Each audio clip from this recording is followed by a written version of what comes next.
Conquiste o sonho de se tornar um servidor público com Marlos Campos Concursos, empresa especializada em cursos preparatórios para concursos públicos municipais e estaduais. Comprovamos nossa eficiência ao aprovar inúmeros alunos em primeiro lugar. No curso preparatório, você terá acesso a uma mentoria individualizada e apoio da nossa equipe de professores que vai te auxiliar em cada etapa do processo de preparação para a prova. Nossa metodologia de ensino é focada em garantir o seu sucesso. Não perca tempo. Visite nosso site em www.professormarlos.com.br e comece agora mesmo a trilhar o caminho para a aprovação. Marlos Campos Concursos, o seu futuro começa aqui.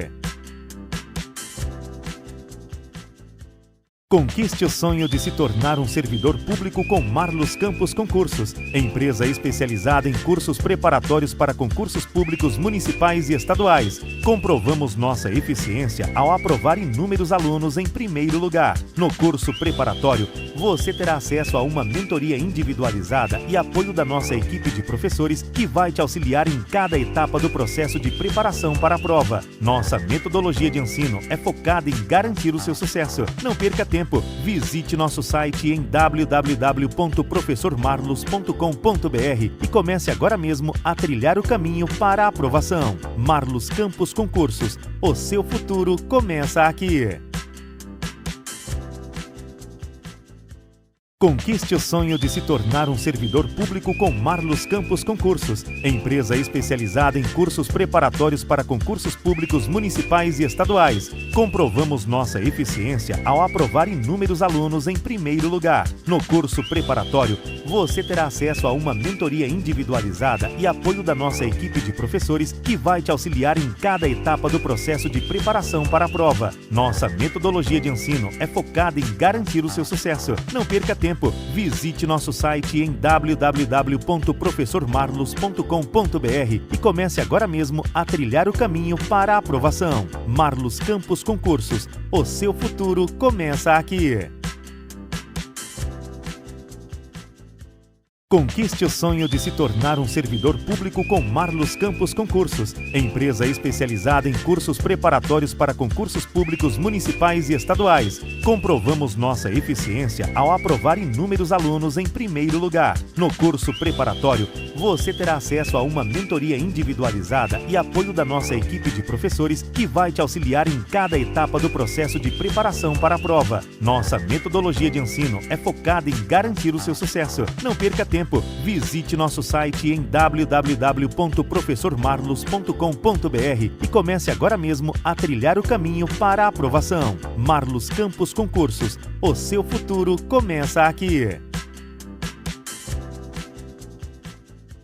Conquiste o sonho de se tornar um servidor público com Marlos Campos Concursos, empresa especializada em cursos preparatórios para concursos públicos municipais e estaduais. Comprovamos nossa eficiência ao aprovar inúmeros alunos em primeiro lugar. No curso preparatório, você terá acesso a uma mentoria individualizada e apoio da nossa equipe de professores que vai te auxiliar em cada etapa do processo de preparação para a prova. Nossa metodologia de ensino é focada em garantir o seu sucesso. Não perca tempo.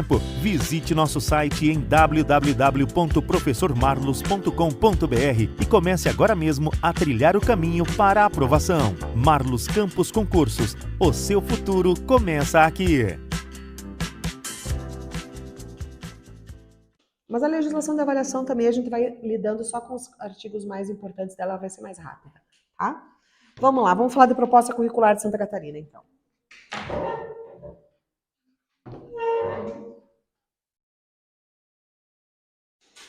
Bom, algumas questões importantes da proposta curricular de Santa Catarina, tá? Ela ainda é válida, assim como as diretrizes curriculares nacionais permanecem como documento, apesar da BNCC, a proposta curricular de Santa Catarina permanece como documento, apesar da elaboração do currículo do território catarinense, tá? Então, um documento não excluiu o outro, certo? O conhecimento na proposta curricular, o conhecimento é patrimônio coletivo e por isso deve ser socializado. Uma coisa bem interessante que a gente vê aqui é que toda a proposta curricular de Santa Catarina, ela vem sustentada pela teoria histórico-cultural. A teoria histórico-cultural, eu vou me deter a falar mais disso mais adiante, mas a teoria histórico-cultural, que é aquela do Vygotsky, tá? Ela trabalha como o conhecimento enquanto um patrimônio coletivo, ou seja, resultado da produção humana dos homens em sociedade. E que, portanto, ele precisa ser socializado, compartilhado, ele é pertencente à humanidade, né? A escola é, para a proposta curricular de Santa Catarina, um espaço democrático comprometido com a formação integral do sujeito. Lembram que eu comentei que essa expressão formação integral apareceria várias vezes ao longo dos documentos, né? Por quê? Porque começa lá na Constituição dizendo isso, na LDB. Então, os outros documentos, eles não podem fugir dessa perspectiva. Nenhuma proposta, seja ela curricular, diretriz, enfim, documento formal que a gente vai ter sobre educação, vai poder trabalhar numa outra perspectiva que não seja essa, porque é isso que diz lá na Constituição e na LDB, tá? Um espaço democrático, então essa palavra também a gente vê como algo presente já desde a Constituição, né? E por ser espaço democrático, que tipo de gestão que vai ter que ter? Gestão democrática participativa, não tem como ser de outra forma. Tá? Como é que está organizada a proposta curricular de Santa Catarina? Tá? Aqui, novamente, gente, se vocês acessam o site da Secretaria de Estado de Educação, vocês conseguem encontrar lá a proposta curricular, tá? A última versão, até é interessante dizer isso para vocês, que a proposta curricular de Santa Catarina foi um dos documentos pioneiros sobre currículo, sobre propostas curriculares no Brasil, tá? Ela foi iniciada ainda no final dos anos 80. Então, Santa Catarina foi um estado muito pioneiro nesse sentido. E existe todo um histórico em torno dessa proposta. Eu me lembro que na época a primeira vez que vi uma proposta curricular, eu estava ainda fazendo minha graduação, então faz tempo pra caramba, tá? E ela foi sempre sendo reformulada, foram sendo acrescentadas versões, por exemplo, para a educação indígena, para a educação especial, para a educação de jovens e adultos e assim por diante, além das atualizações. Então, essa versão, que é a versão que está lá no site da Secretaria, é a de 2014, que foi a última, porque daí em 2019 a gente passou a ter o currículo do território catarinense, tá? Que incorpora aquilo tudo que está dito na proposta curricular. Então, está organizado em 2 sessões, tá? O documento. A primeira sessão fala sobre as discussões sobre educação básica e formação integral. Nessa sessão, se traz ênfase à noção de percurso formativo e diversidade. Tá? Vejam, eu acho isso muito bacana, porque é importante a gente reconhecer que o nosso estado, no ano de 2014, já tinha uma proposta curricular que trazia situações que estão presentes hoje na BNCC, a BNCC de 2017. Então, 3 anos antes, a reformulação da nossa proposta curricular já considerava elementos de formação integral, percurso formativo e diversidade, que são situações valorizadas na BNCC. Tá? E a segunda sessão da proposta curricular, é tanta sigla que daqui a pouco a gente está misturando tudo, né? A segunda sessão da proposta curricular trabalha com as contribuições das áreas de conhecimento. Então, como é que está organizado? Existe a área das linguagens, das ciências humanas e das ciências da natureza e matemática. Tá? E daí, para cada uma dessas, depois, então, vem a contribuição, para que serve, como é que trabalha, enfim. Então, a organização, o que eu vou trabalhar com vocês hoje aqui da apresentação da proposta é esta sessão. Tá? Porque a contribuição das áreas é uma coisa que é da parte específica, do conhecimento específico. Né? Então, aqui nós vamos trazer elementos sobre a educação básica, sobre a ideia de formação integral, de diversidade e percurso formativo. Bom, o que é que a proposta curricular traz como conceito central? Formação integral. Mas o que é formação integral? Tá? Um dos conceitos mais importantes da proposta curricular de Santa Catarina é a noção de formação integral. O que quer dizer isso? Essa formação integral, para a proposta, tem relação com a emancipação humana e com a transformação e a criação da sociedade. Então, a proposta vai dizer que, a partir de uma formação integral, os sujeitos se constituem mais capazes de transformar a sociedade, de produzir os bens materiais e não materiais de que necessita a humanidade para melhor viver, tá? E também de que ela tem relação com a emancipação humana, quer dizer, quanto mais formação integral eu tenho, quanto mais eu me desenvolvo nos meus diversos âmbitos ou dimensões, né? Mais emancipado eu me torno. Um sujeito mais emancipado é um sujeito de melhor exercício da cidadania. Tá? Então, a emancipação aí, ela tem um caráter de não dependência, de não subordinação. É como se nós pensássemos assim, a partir do momento em que eu me aproprio de muitos saberes, quando eu falo saberes aqui, eu estou me referindo não apenas a conhecimentos, tá? Saberes eu estou caracterizando também como práticas, como fazeres, como valores. Então, a partir do momento em que eu me aproprio de saberes, que eu internalizo esses saberes, eu sou um sujeito mais apto a fazer as minhas escolhas, a escolher o que é melhor para mim e para a sociedade. Eu me torno alguém que já não me subordino mais, porque eu tenho noções de pensar, de criticar, de analisar, tá? Eu desenvolvo um sentido de independência, de não precisar ficar que cada pouco me digam o que eu tenho que fazer ou o que eu tenho que pensar. Então é nesse sentido que essa formação integral contribuiria para a emancipação dos sujeitos. Se vocês quiserem perguntar alguma coisa, interromper, gente, é a hora, né? Nas considerações iniciais, né? A proposta traz a escola como um locus privilegiado, mas não único, de formação. Então, a proposta curricular de Santa Catarina também já antecipa aquilo que a BNCC depois vai trazer como o reconhecimento de que os processos de educação, eles também se dão fora da escola. Que fora da escola, as pessoas também se apropriam de conhecimentos, desenvolvem habilidades, constroem valores. Tá? Então, o espaço da escola é um lugar privilegiado.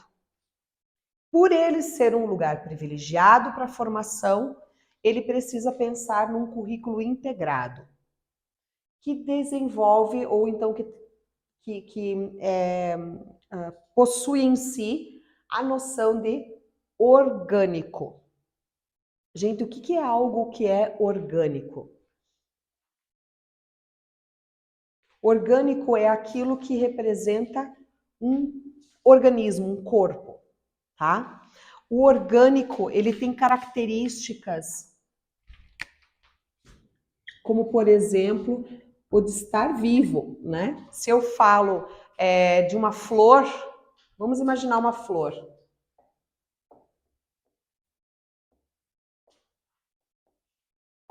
Uma flor é algo orgânica no sentido de que ela está viva, ela possui um ciclo, ela vai se transformar ao longo do seu processo, tá? Então, o orgânico prevê transformação, não estagnação, não é uma coisa parada, tá? É uma coisa em movimento. Então, veja, um currículo de educação integral é algo que está em movimento, em articulação, tá? Essa flor, ela é orgânica porque ela é composta por diferentes partes que estão integradas. Mais do que isso, elas são interdependentes. Vamos pensar, as pétalas da flor, elas estão integradas ao miolo da flor. Elas são interdependentes em relação ao caule, às folhas, aos processos que acontecem de fotossíntese, a retirada de nutrientes que as raízes fazem. Tanto que se a gente tira a flor da raiz ou da terra, ela vai morrer. A pétala deixa de ter aquela viçosidade, de ter aquela cor linda. Ela já vai murchar e escurecer. Não é isso? Então, existem partes diferentes, porém que elas estão integradas, interdependentes. Uma depende da outra. Um currículo orgânico é um currículo pensado no sentido do todo. É algo inteiro, indissociável, tá? Quando a gente pensa num currículo de formação integral, a gente não pensa assim, ó, aqui nós vamos colocar as disciplinas que vão fazer a formação de cognição, aqui as que vão ser as de valores, aqui as que... Não. É entender que o conjunto integrado, o funcionamento de todas essas partes, uma interdependente das outras, vai constituir o processo de formação integral. Tá? E que porque ele é vivo, porque está em movimento, é algo que não está ali estagnado. Não está ali parado, não é? Ele vai ser modificado conforme o quê? Conforme a terra, conforme a incidência solar, a quantidade de chuva, essa flor ela passa a precisar de mais água, menos água, substituição de nutrientes, né? Ah, vai dar granizo, faz uma cobertura para ela. Não é assim que é feito? Então é a mesma coisa. Quando a gente pensa nesse currículo que vai sendo integrado, que está em movimento, esse currículo está em movimento porque ele está em relação com o seu contexto. Gente, isso que eu estou falando para vocês são as palavras ou os princípios básicos de entendimento, né? De quando a gente fala do que é um currículo contextualizado, o que é valorização das experiências fora da escola. Quando a gente traz, né, para dentro das questões expressões como, por exemplo, atendimento, né, das demandas ou soluções das demandas do cotidiano. É essa noção de que eu entendo de que aquilo que acontece na escola acontece com sujeitos que também têm uma vida fora da escola, que também produzem conhecimento e se apropriam de cultura fora da escola, e que aqui na escola nós precisamos trabalhar de maneira articulada com isso, senão, ai que saco, o que eu fico fazendo na escola naquele momento que eu tô lá, que eu não sei, não entendi nem por que tem como é que é projeto de vida ou itinerário formativo. Não, de fato não tem. E uma das razões pode ser, não estou falando que pode ser um currículo mal pensado. Tá? Pode ser uma proposta construída sem esse tipo de entendimento ou esse tipo de prática. Aí fica difícil para ver sentido mesmo. Tá? O que é a educação integral? A educação integral é uma educação para a autonomia, para a emancipação e para a liberdade. A partir do momento em que essa educação integral, que vai trabalhar com o desenvolvimento pleno do ser humano, a partir do momento em que essa educação desenvolve autonomia, emancipação e liberdade, ela trabalha para o exercício de uma cidadania ativa e crítica. Então, isso aqui, na verdade, é uma representação daquele artigo lá da Constituição. Tá? Essa cidadania ativa e crítica desenvolve o ser humano plenamente e também proporciona ou propicia a apropriação crítica do conhecimento e da cultura. Isso tudo está lá na proposta, eu só fui tirando e trazendo para cá, tá? Essa educação integral, enquanto formação integral, trabalha com todas as dimensões que constituem o ser humano e, portanto, demanda um currículo conectado com a realidade do sujeito, com conhecimentos integrados. Vejam, aqui nós estamos falando de educação integral e não de tempo integral. Algumas implicações disso para a escola, dessa noção, desse conceito, tá? Isso tudo também está lá na proposta curricular, gente. A própria proposta já fala, bom, pensando desse jeito, que coisas as escolas têm que ter como implicação, no que elas têm que tomar cuidado com o etapismo e também promover o diálogo entre as áreas do conhecimento. Isso aqui é base para um conceito pedagógico chamado interdisciplinaridade. Quando eu falo diálogo entre as áreas, eu não estou dizendo que deixa de existir as áreas do conhecimento ou que deixa de existir conhecimento específico. Não é isso. O diálogo entre as áreas significa as tentativas de aproximação entre os conhecimentos. Quando a gente pensa num currículo por área, já é uma tentativa. Quando eu digo área da linguagem, quem é que pensaria numa área da linguagem constituída por língua portuguesa? Fácil, né? Essa certamente estaria. Língua estrangeira? Fácil, estaria também. Arte? É meio estranho ter arte na área de linguagem, né? E daí educação física. Como assim que educação física é uma linguagem? Poxa, a gente não usa o corpo para expressão, para comunicação, para interação com o mundo? Claro que é linguagem. Né? Então, essa aproximação entre essas áreas é que são importantes. Tá?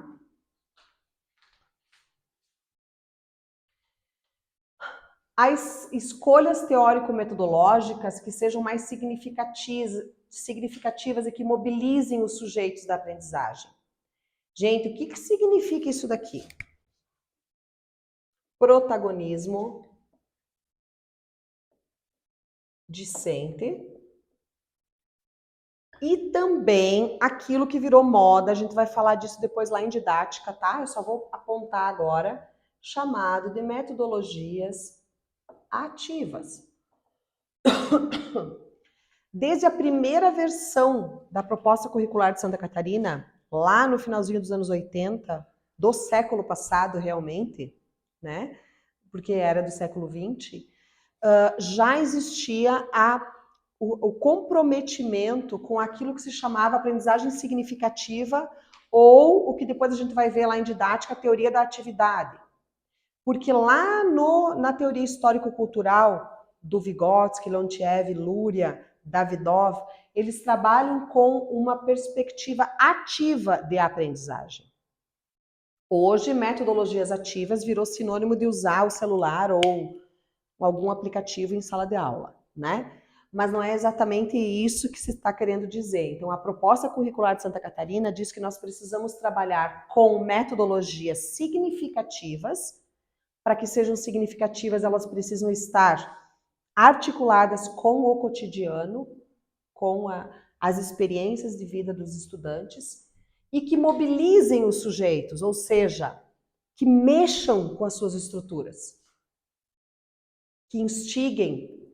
Não é que mobilizem no sentido de que eles gostem ou que os agrade, tá? Mas é no sentido de que eles se sintam mobilizados a aprender. Usar destas escolhas metodológicas para a resolução de problemas, por exemplo. Isso é uma metodologia ativa. E uma outra implicação é o reconhecimento da diversidade, tanto dos saberes quanto das identidades. Então, a diversidade, ela inclusive recebe depois na proposta curricular um espaço próprio, né? Há uma discussão sobre o elemento da diversidade, porque ela é considerada, então, muito forte, muito potente para a proposta curricular de Santa Catarina. Outras implicações: a ampliação dos espaços de autonomia intelectual e política dos sujeitos envolvidos. Quem são os sujeitos envolvidos? Estudantes, professores, gestão, pais, tá? Exploração de interfaces, que a escola estabeleça cada vez mais conectividade com redes de conhecimento, saberes, com coletividades, com lugares. Democratização da gestão e o fortalecimento do trabalho coletivo. Sem isso aqui, não existe currículo integrado. Sem trabalho coletivo, não existe currículo integrado. Aí, fugindo um pouco da questão do processo seletivo, né? É difícil a gente conseguir pensar em como é que eu faço um trabalho coletivo quando eu tenho contratação de um número enorme de ACTs que vem depois, por exemplo, do planejamento. Quais são as ferramentas que as escolas usam para integração no trabalho coletivo de quem vem depois? Né? E aí vocês imaginem quando isso se dá, por exemplo, na questão do ensino médio com os itinerários formativos. Às vezes a pessoa não tem nem o professor que possa trabalhar com aquele conteúdo, com aquele saber, com aquelas competências. E aí esse sujeito vem depois. E quando ele vem depois, muita coisa já aconteceu. Quem é que senta com ele? Quem é que apresenta qual foi o percurso, qual é o objetivo, como é que nós estamos desenvolvendo? Mas, enfim, isso não é discussão para esse momento, Daniela. Percurso formativo. O que a proposta curricular diz que é? É o processo constitutivo e constituinte da formação humana. Isso aqui é bem típico das palavras da pedagogia histórico-cultural, né? Se é um percurso formativo, é processo. Ser processo significa que há uma ideia de continuidade. Que há uma ideia de uma necessidade de tempo para o processo. Não há algo imediato, tá? Que há etapas. Todo processo tem etapas, né? Que essas etapas, então, estão integradas ou interligadas. Esse processo é constitutivo e constituinte da formação humana. O que quer dizer isso, gente? Quer dizer que, enquanto eu estou num processo de formação humana, para que eu me forme enquanto um ser humano, eu preciso de um processo formativo. Um processo formativo que me apresente ferramentas na forma de conteúdos, práticas, linguagens, na forma de experiências.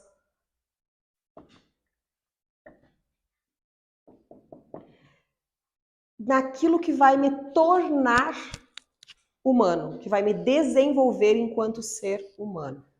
Então vejam que quando a proposta diz que o percurso formativo ele é um processo que vai constituir o ser humano, ele está falando que esse processo ele vai trabalhar com as diferentes dimensões do ser humano, fazendo com que o ser humano possa se apropriar culturalmente dos saberes, das práticas, das linguagens, da cultura que já existe. E, ao mesmo tempo, ele vai ser também produtor dessa cultura. Então, enquanto eu estou me formando, me constituindo ser humano, porque eu estou me apropriando de cultura. Quando eu falo cultura aqui, pessoal, entendam cultura como linguagem, valores, atitudes, práticas, conhecimentos, técnicas, tudo isso, tá? Enquanto eu estou me apropriando de cultura, eu também estou ajudando a humanidade a produzir e reelaborar a própria cultura. Isso é um princípio básico da pedagogia histórico-cultural.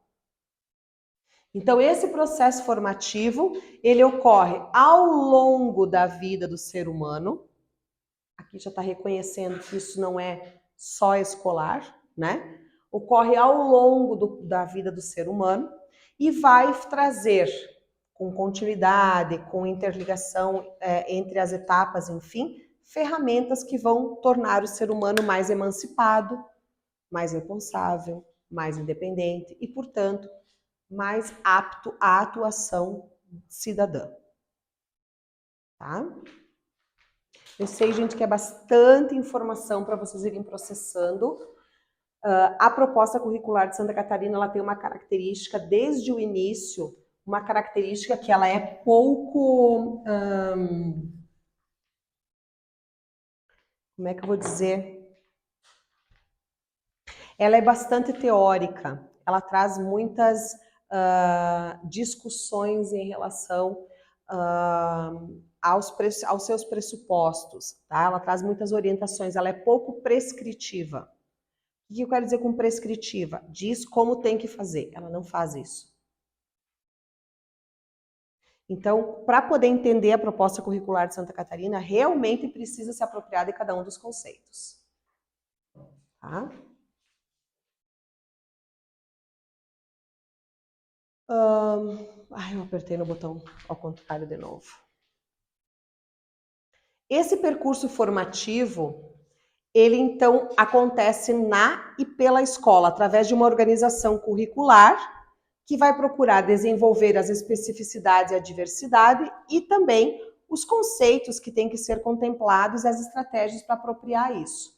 Então, diz a proposta curricular que quando a escola for pensar no seu currículo, ela precisa pensar numa formação ampla para o ser humano, levando em conta um arranjo curricular, tá? Que pense no desenvolvimento tanto do específico quanto do diverso. É a mesma coisa que já diz a BNCC, tá? E que trabalhe com conceitos que devem ser contemplados e estratégias para sua apropriação. Aqui a palavra conceito é porque dentro da teoria histórico-cultural se trabalha com a noção de apropriação conceitual.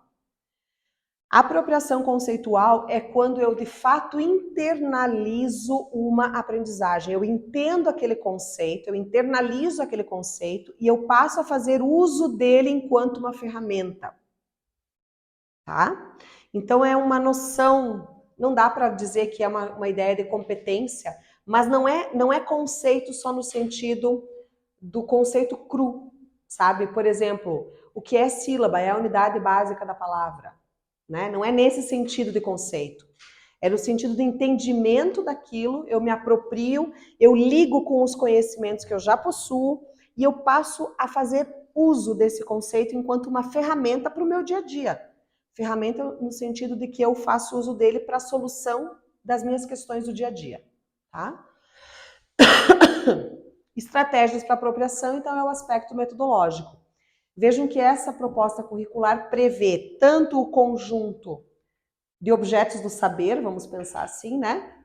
Quanto a necessidade de que a escola pense em formas de trabalhar com isso. O percurso formativo é entendido enquanto um contínuo, eu já comentei, né? Que considere o diálogo entre as áreas, a ampliação e a complexificação. Já lidamos com esses dois conceitos também, tá? Porque o ensino, de acordo com a proposta curricular, deve conduzir à ampliação do repertório cultural dos alunos. Se cultura é o conjunto dos bens materiais e não materiais produzidos pela humanidade, então cultura é o conjunto desses valores, saberes, práticas, linguagens, né? Que eu vou ampliar. Eu nasço com nada de repertório cultural, eu passo desde o meu primeiro dia de vida a conviver com uma família, eu vou ampliando esses laços e nesse convívio com a sociedade eu vou entrando em contato com o repertório cultural. Cabe à escola, através do ensino, promover a ampliação desse repertório cultural. Para que eu faça uma ampliação do repertório cultural, gente, eu preciso trazer diversidade. Como é que eu amplio um repertório cultural que diz mais do mesmo? Se eu vou ensinar para a criança o que ela já sabe, se ela vem para a escola para trabalhar com aquilo que ela já tem apropriação no seu cotidiano, ela não tem ampliação de repertório. Ele é ponto de partida. Exatamente, porque daí a gente vai falar das zonas de desenvolvimento, né? Então, ele é ponto de partida, o repertório da criança, mas a ampliação se dá a partir do momento em que eu insiro algo diferente. Tá? Os pressupostos e fundamentos da proposta curricular de Santa Catarina estão pautados na teoria histórico-cultural e na teoria da atividade. Sugiro que vocês retomem as leituras da graduação de vocês, né? Mas, enfim, eu vou trazer algumas questões sobre essas duas teorias, porque elas são fundamentais para a gente entender como é que se pensou esse currículo, e isso depois também aparece lá na proposta do currículo do território catarinense, tá? Quais são os pressupostos da teoria histórico-cultural? Os básicos aqui. A valorização e a importância da linguagem, né? A partir da teoria histórico-cultural, Vygotsky, que é quem a gente tem como o grande fundador, vamos pensar assim, né, da perspectiva histórico-cultural, produziu os seus estudos a partir do entendimento de que a linguagem constitui os sujeitos. Gente, vamos lembrar que linguagem não é só a língua oral ou só a língua escrita, tá? A linguagem constitui os sujeitos. E essa linguagem, ela é valorizada porque a partir da linguagem eu consigo interações. Porque a partir da linguagem eu desenvolvo formas de pensamento. Não vai dar tempo de vocês olharem isso agora, mas enfim, um dia retomem Pensamento e Linguagem do Vygotsky, né? Que é o livro onde ele apresenta todas essas noções, tá? Então é porque eu tenho linguagem que eu consigo estabelecer interações. É a partir das interações que eu tenho acesso à cultura. Se eu não tenho uma linguagem, se eu não tenho uma forma de comunicar, de estabelecer uma interação com o meio e com os outros, eu não tenho como me apropriar da cultura. Tá? Um outro elemento importante, a ação coletiva e histórica do homem. Então, a partir do momento em que a teoria histórico-cultural valoriza a ação coletiva e histórica do homem, ela coloca o homem como um centro no processo de produção histórica. Da produção histórica do quê? Da cultura, do conhecimento, da ciência, de tudo que há. Então, a partir do momento em que eu digo que existe uma potência no homem e que essa potência é a sua ação coletiva e histórica, eu estou dizendo que tudo aquilo que é produzido pela humanidade é produzido enquanto conjunto de seres humanos, não é uma pessoa que produz. Então, nas nossas interações, nas nossas experiências cotidianas, nós produzimos a humanidade que há em nós e a cultura que existe. E isso é histórico. Isso está dentro de um tempo, está num lugar, existe um contexto para isso. Tá? Traduzindo isso para elemento pedagógico, eu vou voltar a falar disso depois lá em didática. Isso quer dizer que aquela criança que é o nosso aluno possui também um repertório cultural que ela produziu ao longo da sua vivência. Ela tem 3 meses, ela tem 6 anos, ela tem 15 anos, não importa. Ela produziu interações ao longo desse período, fora da escola e dentro da escola, e ela é um sujeito que sabe coisas, que sente coisas, que pensa coisas, que produz cultura, além de se apropriar. Então, se elimina aqui a ideia de tábula rasa, de que existe a educação bancária, aquela crítica que o Paulo Freire faz à educação bancária, né? De que a gente vem numa cabeça vazia e enche de conteúdos. É a mesma coisa eu pensar isso. Eu estou ali com um sujeito que tem uma potência, porque coletivamente produz nas suas interações, porque usa linguagem e produz pensamento, tá? o seu próprio protagonismo. Então, o aluno que está em sala, ele não é passivo. Essa palavra não vai caber nunca na proposta curricular de Santa Catarina ou na teoria histórico-cultural. Ele é sempre ativo, agente, atuante, protagonista, tá? Um outro pressuposto importante, gente, o das funções psicológicas superiores. E eu acho que esse, do ponto de vista da aprendizagem, é fundamental. Vejam, essa corrente teórica trabalha com a ideia de que a escola, ou o processo educativo formal, precisa promover o desenvolvimento das funções psicológicas superiores. O que são essas funções psicológicas superiores? São aquelas que nos constituem enquanto humanos, que são ativadas por processos cognitivos fundamentados na linguagem. Então, essas funções psicológicas superiores, elas não são os nossos instintos, elas não são as nossas respostas básicas. Elas são as nossas formas, por exemplo, de crítica, de imaginação, de memória, de análise, de argumentação, de categorização.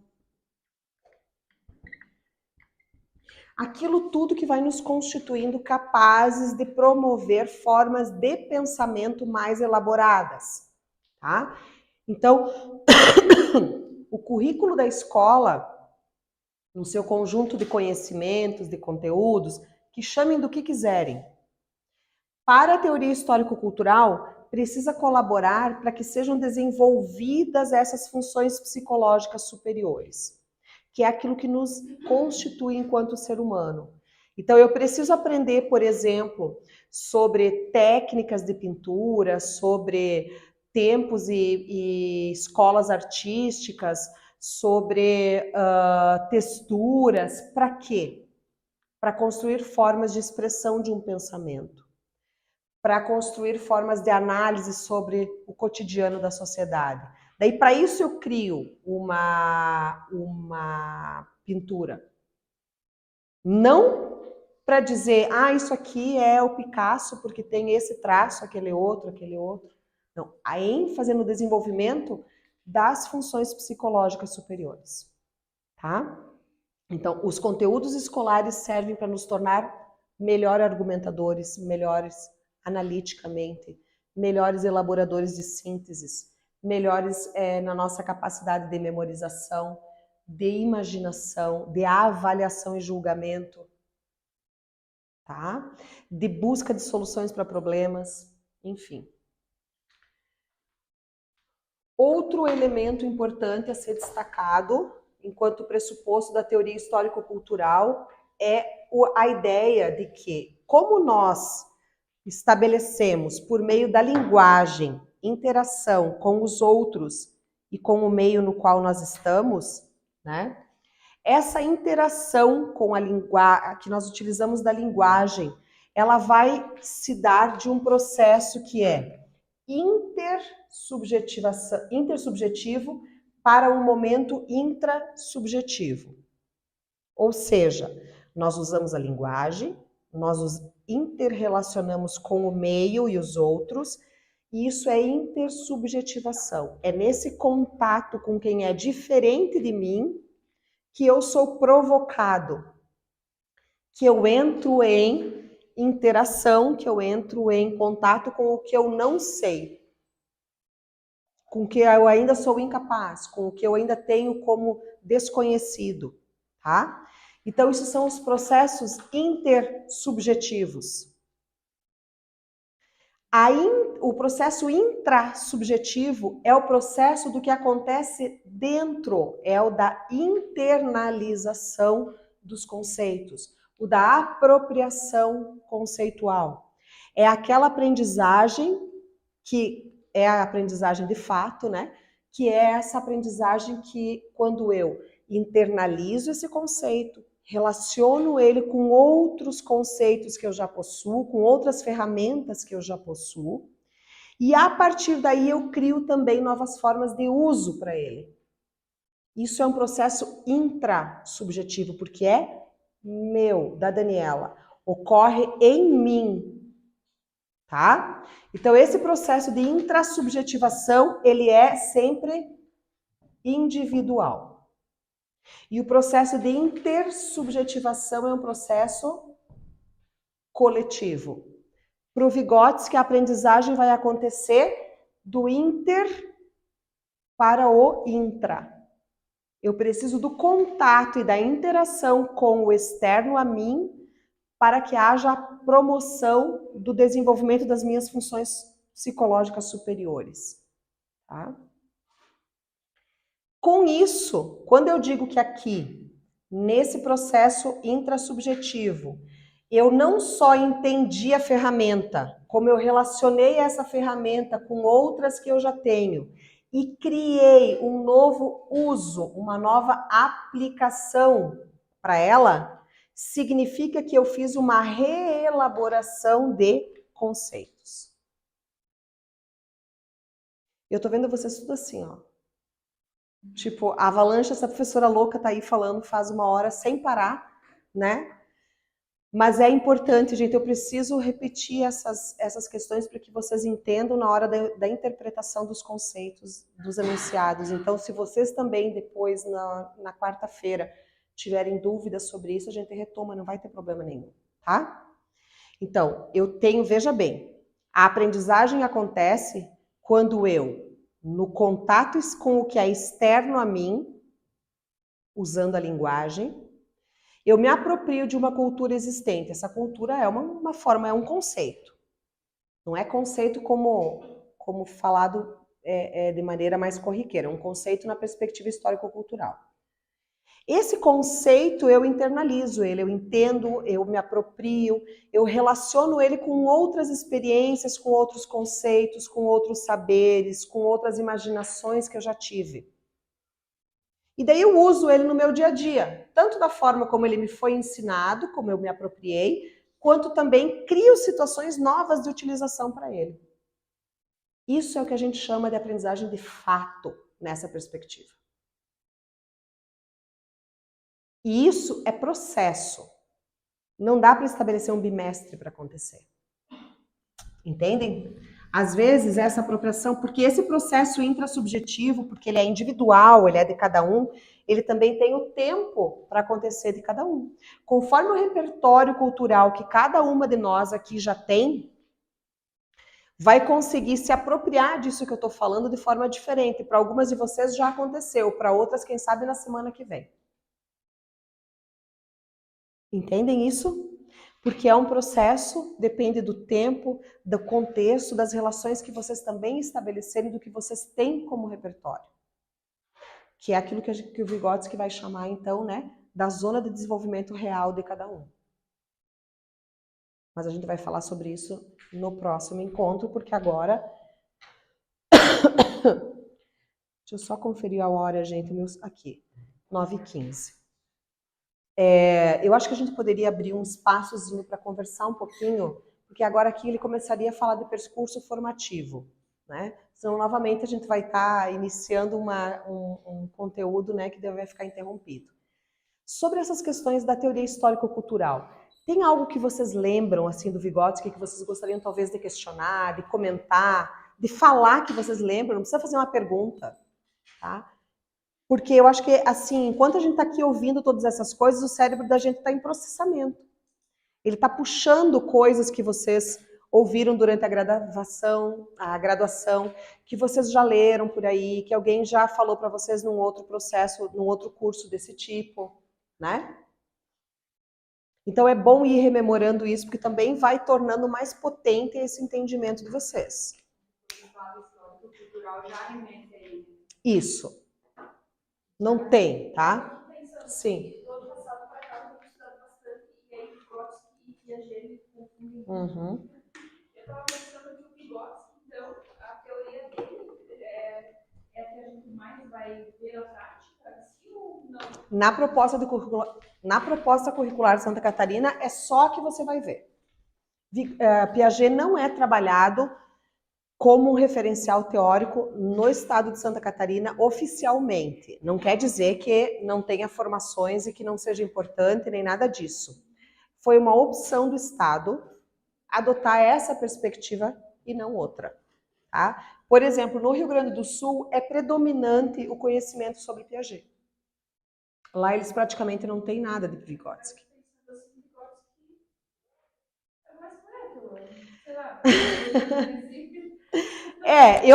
Eu tenho que falar assim, ó, pessoalmente, eu, professora Daniela, acredito nisso, tá? Acho que é uma teoria mais completa, que me dá muito mais sustentação depois nas minhas escolhas metodológicas, enfim. Mas isso não quer dizer que o Piaget produziu não valha. Uma diferença que é bem importante entre um e outro, é um marcador importante entre um e outro, é a noção de que, por exemplo, para o Piaget, existe um processo de desenvolvimento interno que favorece a aquisição de aprendizagens, né? Enquanto que para o Vygotsky, a gente tem que essas aprendizagens acontecem, esse desenvolvimento interno acontece porque há uma aprendizagem que vem de fora para dentro. Isso, sem contar da bagagem, né? E ainda existe a ênfase que o Piaget dá nos aspectos fisiológicos, né, do desenvolvimento. Claro, ele era um biólogo, então a base de entendimento dele é a ciência da natureza. Tá? E não dá para descartar isso, porque de fato a gente sabe que existe um desenvolvimento e essas fases do desenvolvimento, veja na educação infantil, é muito importante todas as fases, todas as etapas que ele dá, das formas de pensamento, né? Dos períodos, desculpa, né? O operatório, pré-operatório, enfim. Todas essas fases, elas auxiliam muito, porque existe um desenvolvimento ali que é fisiológico e que é marcante para o processo da criança. Tá? Então, não é... Eu não gosto, assim, de tirar um ou outro, né? Mas não é para ter, a menos que a CAF faça uma salada de frutas do tipo, assim, de botar o tomate na salada de fruta, porque ele não corresponde a nenhum referencial teórico da proposta curricular e nem do currículo do território catarinense, que são os documentos colocados na ementa. Sim. São conhecimentos sempre que vocês vão continuar utilizando. Sim. Sim. Isso. Especialmente quem vai fazer para educação infantil, vai cair. Cai Piaget, cai Montessori, desenvolvimento proximal. Tá? Porque assim, ó, como a educação infantil é do município, vamos dizer, é do município no sentido, né, de que acaba sendo o ente que se ocupa dessa etapa e dos anos iniciais também, né, o Piaget ele é muito utilizado aí. Boa parte dos fundamentos da educação infantil tem essa relação, assim como também tem com Froebel, é outro autor que também cai, com Montessori também vai aparecer, né? Porque são influências grandes que vieram, Vallon, são influências grandes que vieram dentro das correntes da educação infantil, então, né? Mas para esse processo seletivo, como eu falei, eu sei que tomate é fruta, mas não boto ele na salada de fruta, né? Então, a menos que a CAF faça alguma confusão, tá? Ok? Estão todas cansadinhas, né? Então tá bem. Então assim, pessoal, quarta-feira a gente conclui isso aqui e começa, pelo menos, o currículo do território catarinense, tá? Qualquer dúvida que vocês tenham, vocês tragam para quarta-feira para a gente conversar. O que eu puder auxiliar vocês, com certeza auxiliarei, tá? E eu vou deixar vou passar agora hoje à noite pro Marlos as questões lá do simulado para vocês responderem todas, tá bom? Até quarta, a gente se vê, fiquem bem.